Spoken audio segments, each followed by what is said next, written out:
अस्सलाम वालेकुम। Welcome lecture number 47 में। और आज के लेक्चर में हम डेटाबेसिस का इस्तेमाल देखेंगे। डेटाबेसिस का इस्तेमाल हम अमूमन उस वक्त करते हैं जब हमारे पास डाटा रिलेटिवली कॉम्प्लेक्स होता है और उसे बार बार अपडेट किया जाना, उसे क्यूरी किया जाना, उसमें से वैल्यू सर्च किया जाना हमारे लिए ज़रूरी होता है। तो हम यहाँ जब डेटाबेसिस इस्तेमाल करेंगे तो डेटाबेसिस के इस्तेमाल के लिए हम एसक्यूएल, जो एक आपके पास समझ लें स्टैंडर्ड है डेटाबेस से इंटरेक्ट करने के लिए, वो इस्तेमाल करेंगे। और एसक्यूएल एक बड़ी सिंपल हमारे पास लैंग्वेज है। साथ साथ मैं जो है एक प्रोजेक्ट यहाँ क्रिएट कर लेता हूँ। डेटाबेस हमारे पास एक सिंपल लैंग्वेज है, और अगर आपने एसक्यूएल, और अगर आपने पहले कभी एसक्यूएल में काम नहीं किया तो जस्ट आप एक गूगल कर सकते हैं और एक थोड़ा सा बैकग्राउंड अपना बिल्डअप करें कि एसक्यूएल है क्या, इसमें हमारे पास किस तरह से स्टेटमेंट्स लिखी जाती हैं, डेटाबेस से किस तरह इंटरेक्ट किया जाता है, और वैसे भी जो चीज़ें हमें चाहिए वो मैं आपको यहाँ करवा ही दूँगा। लेकिन अगर आप मज़ीद इसके बारे में कुछ पढ़ना चाहते हैं तो आप पढ़ सकते हैं। बिल्कुल ये हमारे पास इजी है, इसमें कोई इतना ज़्यादा प्रॉब्लम आपको नहीं होगा। मेन एक्टिविटी डॉट जावा में आते हैं, और यहाँ आने के बाद अब हम एक क्लास यूज़ करेंगे SQLite database.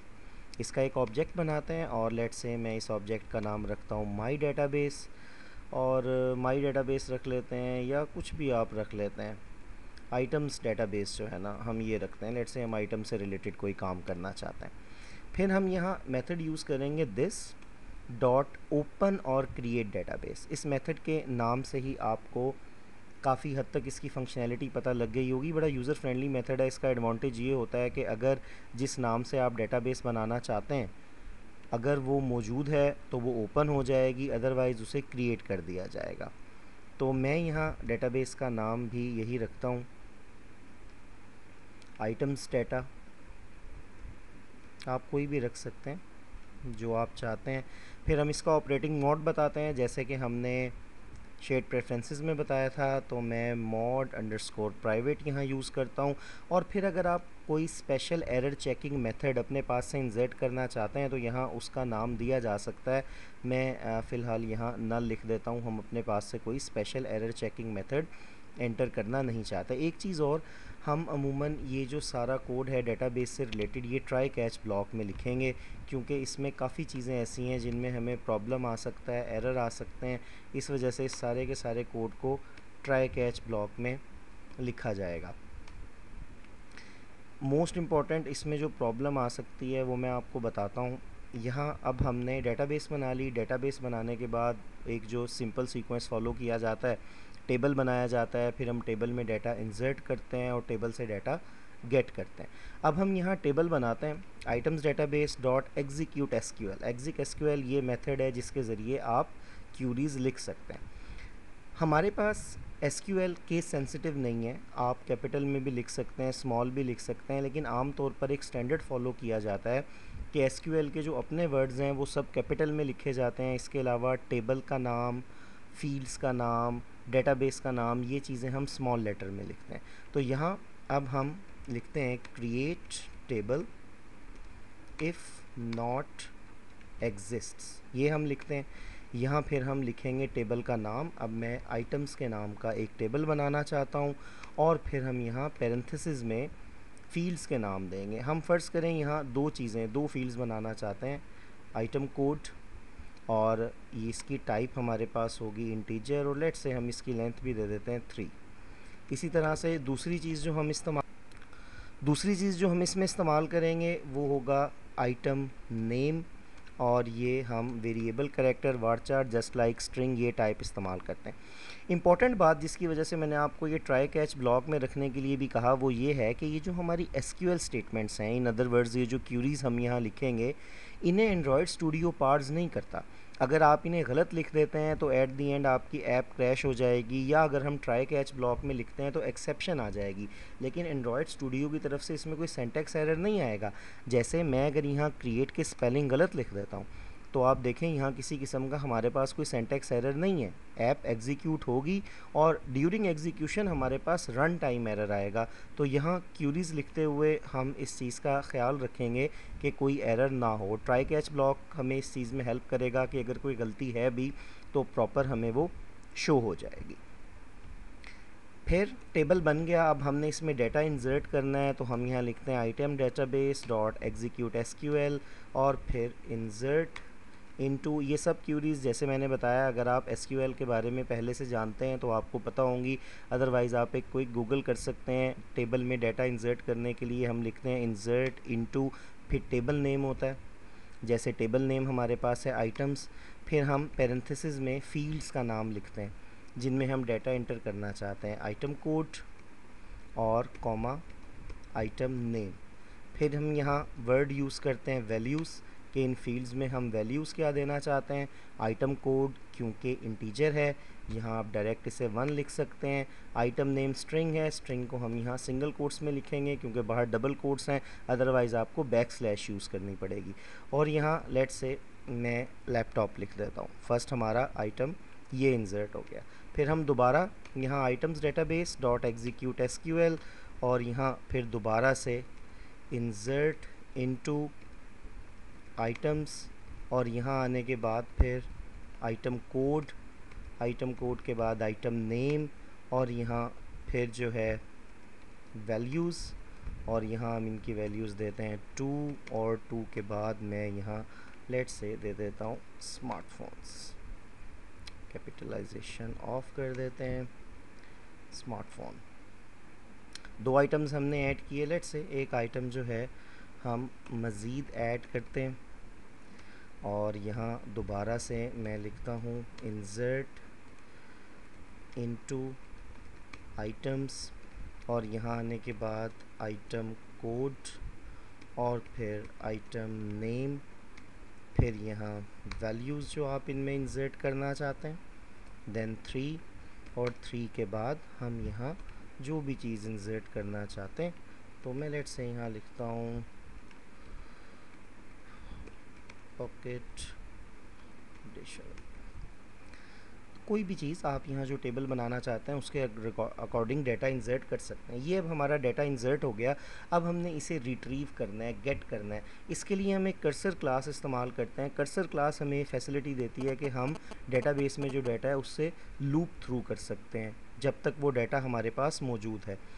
Is equal to, अब हम यहाँ क्या करते हैं, डेटाबेस जो हमने बनाई थी items database dot raw query, क्योंकि ये एक ऐसी क्यूरी है जिसमें हम डेटाबेस के कंटेंट्स को चेंज नहीं कर रहे हैं, जस्ट उन्हें गेट करना चाहते हैं। तो यहाँ हम लिखते हैं सिलेक्ट स्टैरिक का मतलब all from table name. Table हमारे पास है आइटम्स। फिर हम यहाँ अगर कोई स्पेशल मेथड देना चाहते हैं क्यूरी की प्रोसेसिंग को किसी जगह पर रोकने के लिए, आप उस मेथड का नाम दे सकते हैं। अदरवाइज़ आप सब डेटा गेट करना चाहते हैं तो यहाँ नल रख देते हैं। इसके बाद हम 2 ऐसे इंटीजर बनाते हैं जो कि रेफ़र करेंगे हमारे टेबल के कॉलम्स की तरफ, मतलब जो एक आइटम कोड और एक आइटम नेम, और ये हम इस्तेमाल करेंगे जब हम इन कॉलम से डाटा या इन फील्ड से डाटा गेट करेंगे। हम एक इन बनाते हैं, उसका नाम मैं रखता हूँ कोड इंडेक्स, और यहाँ कर्सर का जो हमने ऑब्जेक्ट बनाया था डॉट गेट कॉलन इंडेक्स, हम इसे किसके साथ रिलेट कर देते हैं, आप उस कॉलन का नाम यहाँ देंगे। फर्स्ट कॉलन का नाम हमारे पास था आइटम कोड। इसी तरह से हम फिर एक इंटीजर बनाते हैं और इसका मैं नाम रखता हूँ नेम इंडेक्स। इसे हम अटैच कर देंगे गेट कॉलन इंडेक्स और हमारे पास यहाँ आइटम नेम, ये अटैच हो गया। अब हम एक लूप चलाते हैं while c dot move to next. ये लूप उस वक्त तक चलता रहेगा जब तक आपके पास टेबल में डाटा मौजूद है, क्योंकि ये जो कर्सर है ये पॉइंट करेगा आइटम कोड कॉलन की तरफ भी और आइटम नेम कॉलन की तरफ भी, और जब तक इनमें डाटा मौजूद है आपके पास ये लूप एग्जीक्यूट होता रहेगा। जस्ट अब हम इसे जहाँ शो करवाना चाहते हैं वहाँ शो करवा सकते हैं। लेट्स से हम एक काम करते हैं कि हम एक टेक्स्ट व्यू जो है वो यहाँ लगाते हैं और इसका मैं साइज़ कम कर देता हूँ। एक टेक्स्ट व्यू हम यहाँ सिंपल लगाते हैं और इसे मैं डिफ़ॉल्ट को ख़त्म कर देता हूँ, एक टेक्स्ट व्यू जो है यहाँ लाकर इंसर्ट कर देते हैं हम। और फिर इसमें ये जो डिफ़ॉल्ट टेक्स्ट है इसकी हमें ज़रूरत नहीं है, जो टेक्स्ट व्यू लिखा हुआ है, क्योंकि हम डेटाबेस से टेक्स्ट गेट करने के बाद शो करवाना चाहते हैं। इसे ख़त्म कर देते हैं। थोड़ा सा इसका जो साइज़ है वो डिफ़ॉल्ट से इंक्रीज़ कर लेते हैं, टेक्स्ट साइज़, और टेक्स्ट साइज़ लेट्स से मैं 20 SP कर देता हूँ। और इसका जो कलर है वो भी हम ग्रे से चेंज कर देते हैं और ब्लैक कर देते हैं। और फिर यहाँ इन्फर कंस्ट्रेंट कर देते हैं ताकि इसकी लुक हमें प्रॉपर यहाँ पर नज़र आए। और इसकी आईडी जो है वो हमारे पास है टेक्स्ट व्यू। एक बार यहाँ हम देख भी लेते हैं, इसकी आईडी हमारे पास टेक्स्ट व्यू है। तो वापस आते हैं और वापस आने के बाद यहाँ मेन एक्टिविटी डॉट जावा में इसको रेफ़र करते हैं टेक्स्ट व्यू, और इस टेक्स्ट व्यू का हम नाम रखते हैं डेटा टेक्स्ट व्यू, कि हम इसमें डेटा शो करवाएंगे equal to text view find view by ID R dot id dot text view. और सिंपल, अब हम यहाँ जब डेटा शो करवाना चाहते हैं तो हम यहाँ इस ऑब्जेक्ट को यूज़ करते हैं डेटा टेक्स्ट व्यू। अच्छा, हम जब ये मेथड यूज़ करते हैं ना सेट टेक्स्ट, इस मेथड में टेक्स्ट सेट तो हो जाता है, लेकिन इन केस ऑफ डेटाबेस ना इसमें एक प्रॉब्लम आएगा। प्रॉब्लम ये आएगा, अब हमने यहाँ जो आइटम इंसर्ट किए हैं वो 3 इंसर्ट किए हैं। अब अगर मैं इसमें लिखता हूँ सेट टेक्स्ट, और फॉर एग्ज़ाम्पल सबसे पहले मैं चाहता हूँ लिखा हुआ है आइटम कोड, फिर उसके साथ हम कनकैट कर देते हैं। अब हम वैल्यू किस तरह से गेट करेंगे, ये जो कर्सर का ऑब्जेक्ट आपने बनाया है सी डॉट गेट स्ट्रिंग, इसके साथ मेथड यूज़ करेंगे गेट स्ट्रिंग। और आप देख सकते हैं कि स्ट्रिंग कहाँ से गेट करनी है, कॉलन इंडेक्स, हम उस कॉलन का इंडेक्स दे देंगे। तो हमने जैसे पहला लिखा है कोड इंडेक्स, ये यहाँ से गेट होगा। फिर हम क्या काम करते हैं, इसके साथ कनकैट करते हैं \n ताकि बाद वाली चीज़ नई लाइन पर आए। फिर मैं प्लस का साइन डालता हूँ, कनकैटिनेशन करते हैं, और अब हम यहाँ लिखते हैं आइटम नेम।